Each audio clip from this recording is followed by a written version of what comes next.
We are 193 episodes. I've been listened to in about 52 countries. I've had over 30,000 downloads. You grew your audience, you build your reputation as a leader in the podcast industry. Whenever I would go online, and I was like, well, nobody's talking about feeling inadequate. These two are leaders in the industry, and they have millions and millions of followers. They interview very famous people, and it took them years to make money off of it. Today we are talking about podcasting and what it takes to thrive in the competitive world of podcasting. Now, I know many of you were thinking or are thinking to start a podcast. Many of you have started, or some of you are considering to give it up.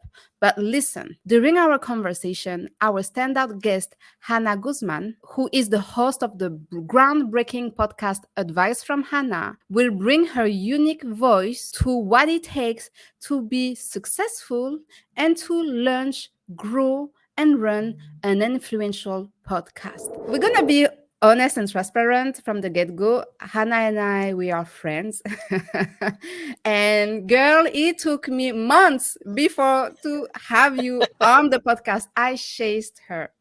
Hanna, you grew your audience and you got, you build your reputation as a leader in the podcast industry. Advice from Hanna. Tell us what it is about. My name is Hanna Guzman. I'm the founder and the face of the Advice from Hanna platform and podcast. I developed this 5 years ago during a time in my life where I didn't feel that I was being represented in the media or in podcasting. So I started my Instagram platform 5 years ago, and I just did it because whenever I would go online, I would see the glossy pictures. Everybody looks so beautiful. Everybody's so happy 24/7. And I was like, well, nobody's talking about feeling inadequate. Nobody's talking about what it feels like to wake up and go to work and do the thing that you do, but not feeling fulfilled in what you're doing. And I want to talk about it. I want to open myself up to talk about my experience with everybody in hopes of one person, one, that's my only number that I want, to connect with me. And here we are 5 years later. So much has happened. I have created events. I've spoken on stages like Microsoft, the Economic Club of Canada. I have not been given an award yet, but one day It's somebody coming. It will. will come. Of course. It will come very soon. No worries. So now let's talk about the numbers. Give us the numbers. The numbers. I always ask her this question. I love to ask you this question because you are so humble about your success that I really want you to talk about those numbers. Well, right now, the podcast, we are 193 episodes. I've been listened to in about 52 countries. I've had over 30,000 downloads. I'm going too high. What are your top 5 countries? So it is Canada, US, Dominican Republic, the UK, and Spain.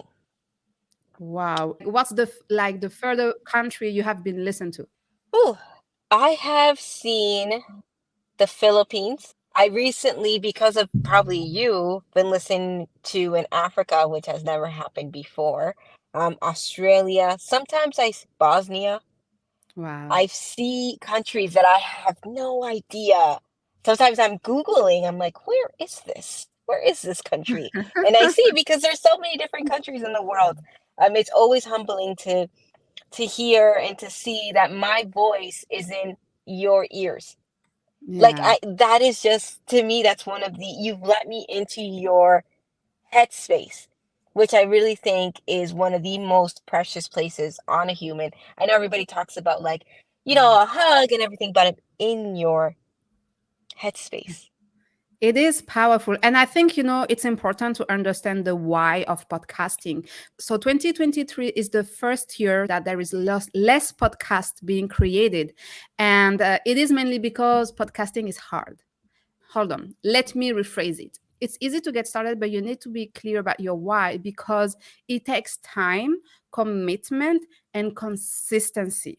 I started my podcast with a phone and a tripod, right? That's all you need to start a podcast. Don't get, trapped into the thing, oh, you need to buy this and you need to buy that. And listen, here, I have all these fancy things. I think I never showed you that I don't even know yet how to use. So it's just sitting right there on my desk, and I don't know what to do with all this button. But I will get to that point, right? But it's just to tell you that you need to get started. Tell us more about that. Well, absolutely. I started the podcast because circa Instagram Lives, I used to interview people on Instagram Lives, and a lot of my community at the time said, well, I missed it. Can you do it at 9 p.m.? I missed it. Can you do it at 10 p.m.? Why don't you go on YouTube? And I was like, I don't know. I shy away from it. I started the podcast because women that look like you and I, visible minorities, are not getting enough media play. You know this. You know it's very hard to get anywhere to anybody to give you your platform because they're chasing the Joe Buttons of the world. They want the popular it Yeah. girl that's already established her business and has made $1 million in sales. So I started the podcast because number one, I wanted it to be timeless. I wanted for my interviews to be listened to years ahead and still be relevant.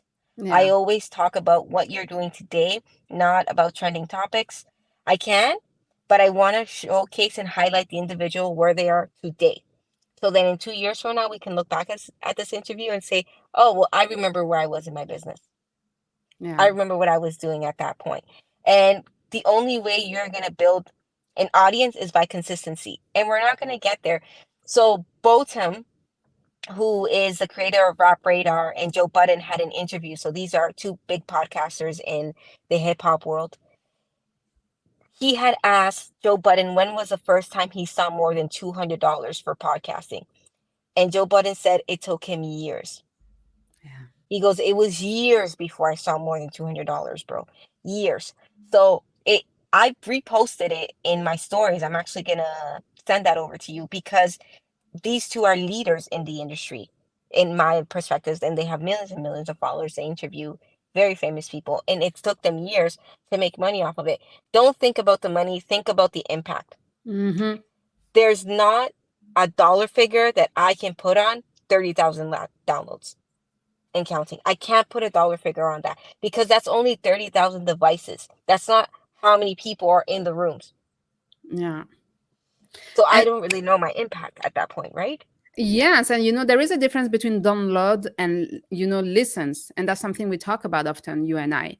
Like you have. I remember something you told me once that was very impactful. It really changed my perspective Oh on my God, don't make me podcasting. cry. No, no, it's true. Listen, I remember when I reached 1,000 downloads, and I told you, hey, let's celebrate. I reached $1,000, and I was happy, but at the same time, I felt like it wasn't a lot, right? And I remember you told me, hey, listen, look at it this way. It means that there is 1,000 people in the room listening to you, and it's like it completely changed my perspective because like the odds to host a conference, or I don't know, to be in a room with 1,000 people where the 1,000 people in the room will be purposefully listening to me are quite low, right? I mean, it will happen. I'm working Of course. towards this, of course. But right. But like from the podcast perspective, you always look at the numbers. And yes, numbers are important, but then again, it's the impact and it's about making the things into perspective. So thank you for that because it allowed myself to take a step back and to enjoy the process even more. Let's talk about you now. 5 years you decided to start this podcast because you wanted to be the voice and you wanted to represent diversity in the podcast industry, which is much needed. And the podcast industry also is a male dominated environment, like the creative industry overall is a male dominated environment. I know you are a doer, a go-getter, but let's take a pause and look back at your journey to becoming the leader you were meant to be. What are some of the challenges that you faced that allowed you to understand, okay, you know what? If I don't step up for myself, no one else is going to do it. Well, I have to go back in time. When I was a kid, I was raised by a single mother in a country like Canada where she didn't know anybody, she didn't know the language, and she came here with a luggage and a 5-year-old that she was holding, and absolutely no handouts. So I saw her advocate for herself to get places. I would see my mom walk around with a dictionary, English and Spanish, and when she wanted to say something, she would look in the dictionary for the Spanish word and tell the person in English. So I grew up seeing very strong women. I was actually talking to my best friend last week, and she's like, "You're strong because you've seen strong women Mm-hmm. your whole life." So I felt that it was normal that I had to advocate for myself, that I had to go into rooms and say, "Well, you don't want to give me this? That's fine. I'm going to go give it to myself." I wanted to speak on stage. I created a brand. I wanted to speak on stage. Nobody was hiring me. I built my own events. I wanted to be in a podcast. Nobody was asking me. I built a podcast. I build and I do the things that I want that nobody's offering to me. And then that's how you establish yourself as a leader, I think, is by building and make it sound so easy. Yeah, just go build it. No, it takes strategic planning. You have to start something that you see that it makes your heart jump. If you're doing something just for the numbers, if you're doing something because you feel like this is what you're going to do, this is what's going to give you the most money, stop. Just Yeah. stop. Because it's just going to make you miserable. And you're going to see the accomplishments and you're going to be like, meh, that Yeah. doesn't, It won't fulfill you no matter. no, no. And I understand that if I didn't advocate for myself, if I didn't go on stage, if I didn't build my own shows, my own events, how can I look at the next generation and the women that I speak to on a weekly basis and tell them to go pursue their dreams when I'm not doing it? Yeah. I can't. I can't because I never ask anybody, I never pushed anybody to do anything that I don't feel I would do because that's just doesn't align. Yeah. And I think it's important what you're saying because you lead by example. And I believe like we are going through a leadership crisis because people they don't lead by example. It takes like courage and strength to lead by example because you expose yourself to the word and you show your vulnerability to the word. But this is how you become, in my opinion, and I know we share the same opinion on this one. This is how you become an impactful leader. We were talking about starting to podcast in order to make an impact, right? And Yeah. this is how you create impact as a leader. You step up for yourself, you go through the process yourself, and then you share the lessons learned, the failures, and the achievements as well. It is as much important to share both because this is how you create impact. Now a question that I like to ask to all my guests. If I were to ask your mom or your loved ones to describe you using 3 words, what would that be? Stubborn, crazy, stubborn, crazy, and organized. Those would Yeah. be the 3 words that I would. My mom calls says when I'm going to start an idea, when I'm going to do anything. Once it's marinated in here, I say it to my mom. And if she doesn't say, "I think you're going crazy," I don't think it's a big enough idea. So the craziness is the criteria to vet your idea. It is. It is because if I'm giving you an idea and it doesn't scare you, you've seen it done before, or you think it's normal, then I need to go back to the drawing board and pursue an idea that scares me. If I tell you, Darine, I'm going to start selling t-shirts, look at your face. I'm not You're inspired. That's what you're saying. No, why not? I mean, listen, you can make a lot of money like selling selling t-shirts. t-shirts. But Yeah. it's a linear passage. I have a brand, I have a logo, I can sell a shirt. Me promoting and saying that I'm going to sell a t-shirt, it's not a bad idea. It's a fantastic idea. I know many t-shirts makers I buy t-shirts. But is it something that scares me? No. Is it Yeah. something that I don't think I can do? No. If is it I'm going to go create a furniture line. Okay, now I have to go learn a whole new set of I would skills. tell you, you crazy girl, but I Yeah. would say, I know you will do it because I know you can do it. And it's like in podcasting, it's the dedication and the commitment to turning an idea into something real and to make Mhm. it grow. A lot of people, and especially women, have reached out to me asking me questions about podcasting, where to get started, the Yep. equipment, and all of this and all of this. So let's start with the basics. I have said it already. In my opinion, you just need a phone to record yourself or to videotape yourself. Okay, that's what you need to start a podcast if you are on a budget. Now, if you want to be a little bit more fancy, of course, if you have a budget, there are a couple of things that you can consider. But tell me, because I remember clearly this picture of you sitting on your bed, hanging your phone in one hand and speaking in the mic on the other one. So tell us about your debut in podcasting. I didn't know what I was doing. I had no idea. When one of my community members said, start a podcast, I said, what's that? I had no idea what podcasting was. I had to Google into it. I had a $60 mic, my cell phone, a computer that didn't even have a camera, a laptop with no camera. So you already know the kind of laptop I had. It was a refurbished laptop, and that's how I started. I don't feel whenever somebody asks me what equipment I need, I rebuttal that question. And I ask them, why do you want a podcast? Hmm. What is it that you're trying to do? Is it a marketing tool? Fantastic. How do I make applesauce? Number one, find an apple supplier. Episode one. Episode two, see the process. Episode three, create a logo. Episode four. Boom, boom, boom, boom, boom. What is it that you're trying to accomplish? How many episodes do you want to do? What is your end goal? Mm-hmm.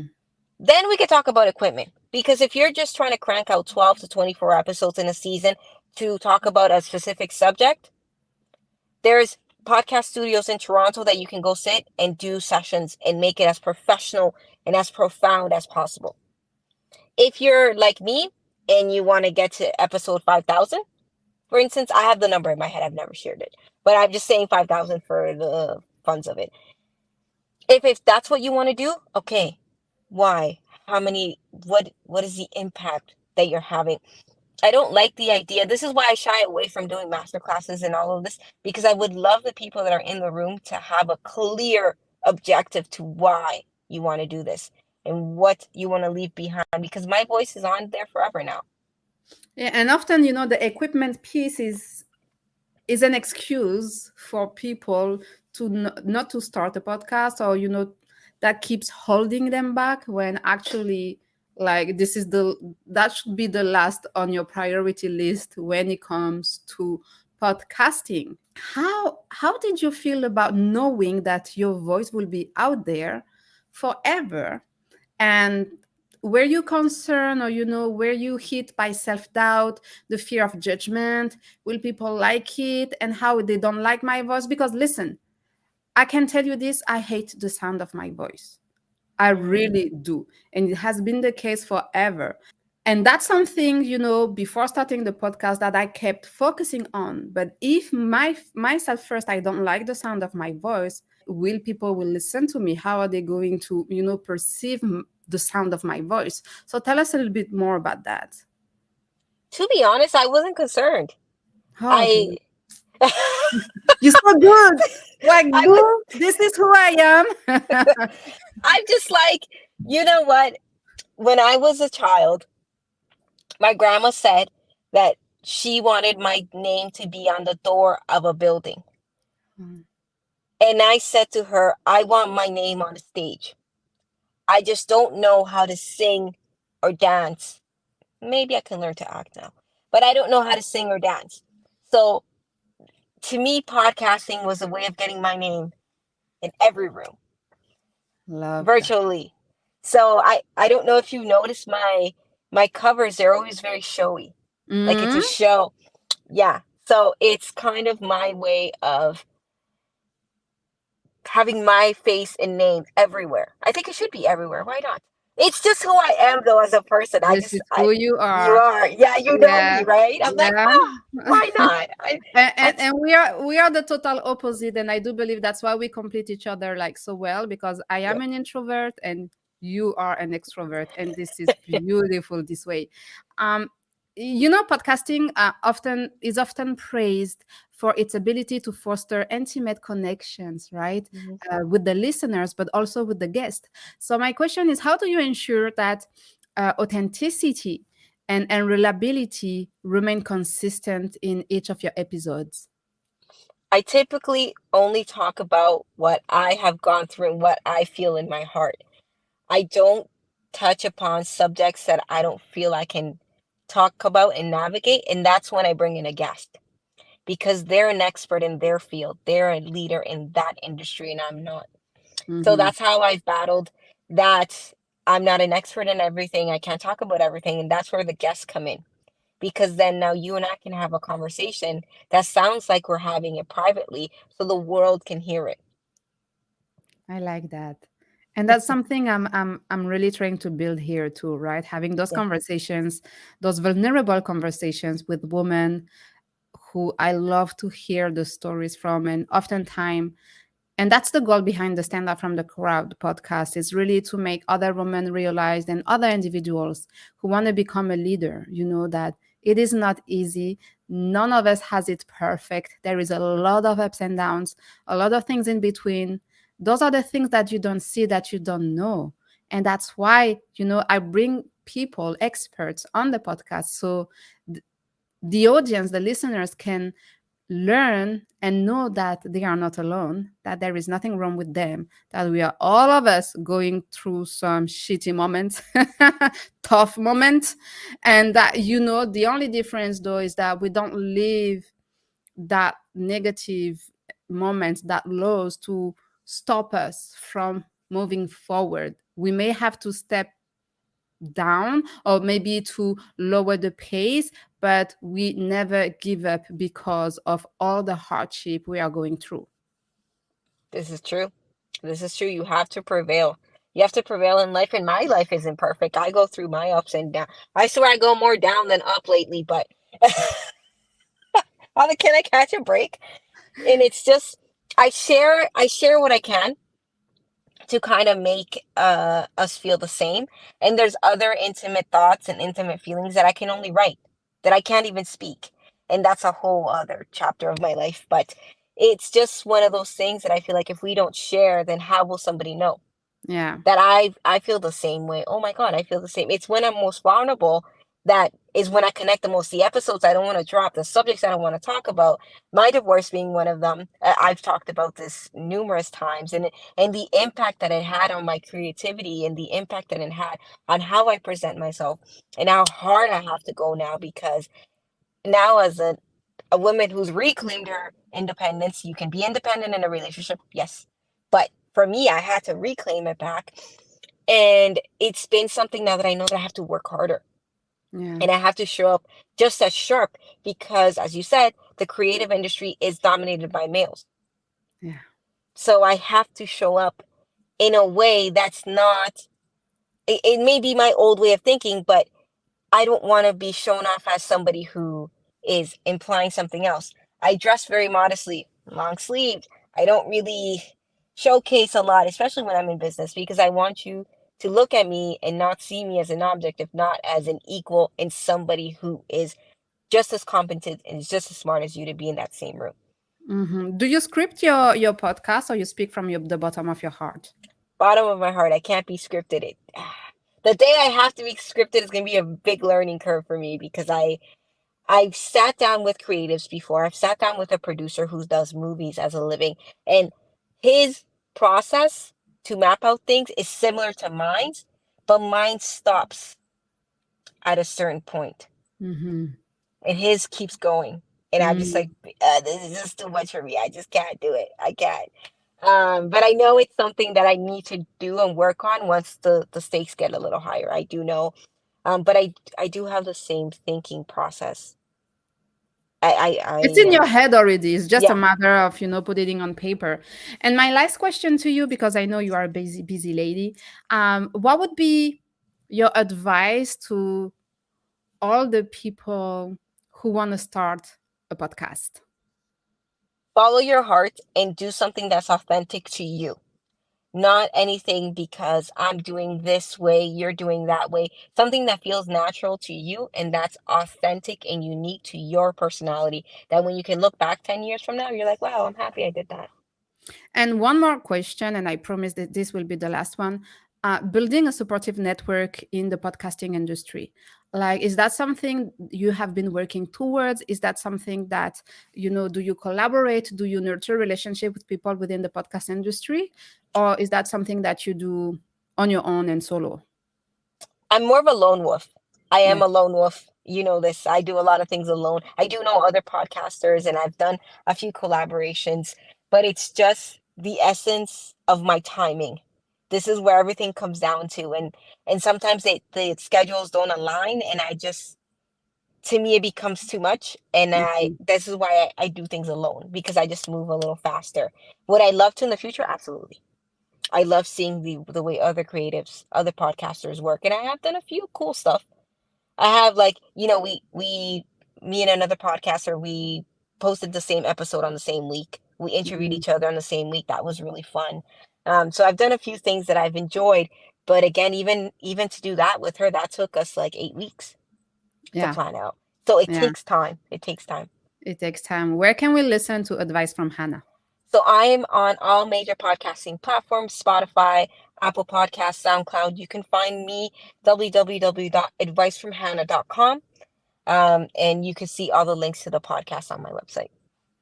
Thank you so much, Hannah, for today's conversation. And for those of you, wanting to start a podcast, this is your sign to start now. Let's do it and let us know so we can come and cheer you on. Thank you so much, Hannah. You take care, you stay safe, and I will see you next week for another live episode. Bye bye, everyone. Bye.